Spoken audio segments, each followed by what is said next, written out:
Hello everyone, and welcome back to our weekly series of Is the Shrine Worth It? The series where we have a look at the perks in the Shrine of Secrets and see if they're really worth your 2,000 iridescent shards each. This week we have perks from the Cenobite, the Knight, Trevor Belmont and Cheryl Mason. Those perks are Scourge Hook, Gift of Pain, Hubris, Eyes of Belmont and Soul Guard. Let's have a look at the survivor perks first. Our first survivor perk is Eyes of Belmont. When a generator is completed, the aura of the killer is revealed for 3 seconds. Whenever a killer's aura is revealed for a specified amount of time, the time is increased by 2 seconds. This is what it looks like in game.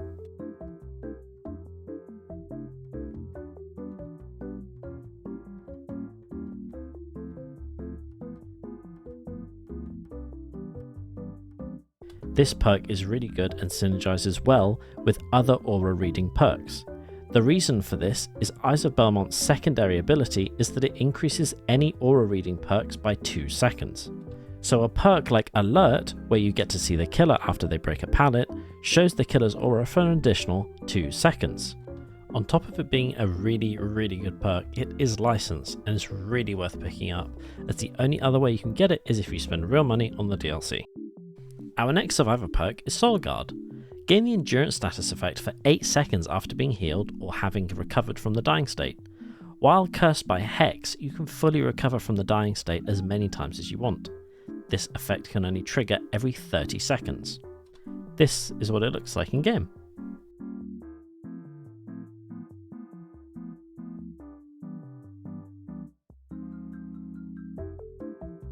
This used to be a really meta perk, and it does weave in and out of the meta when Hex builds for killers are popular. It doesn't require any other perks for you to fit it into your build, so I would say it's probably worth running in most cases. If you hate being slugged or if you're on a big streak of being tunneled, I'd definitely recommend this perk. Just like the first perk, this one is licensed, so it's 100% worth picking up. The only way that you can get it otherwise is by buying Cheryl's DLC. Let's move on to the killer perks. Our first killer perk is Hubris. Whenever you are stunned by a survivor, that survivor suffers from the exposed status for 20 seconds. Hubris has a 20-second cooldown. Here is what it looks like in game.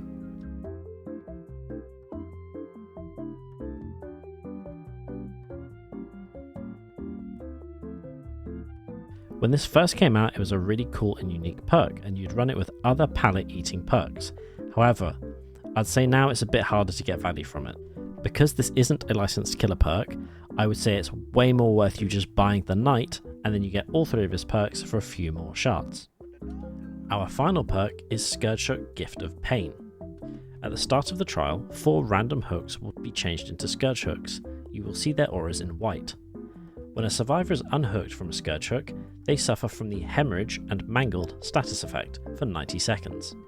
The first time the survivor is healed, they suffer a 16% penalty to healing and repairing actions until they're injured again. This is what it looks like in game.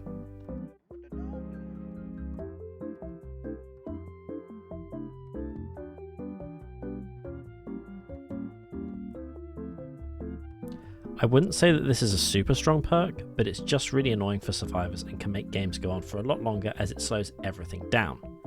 This is, however, a licensed perk, and as always, they are always worth picking up, so go ahead and pick this one up.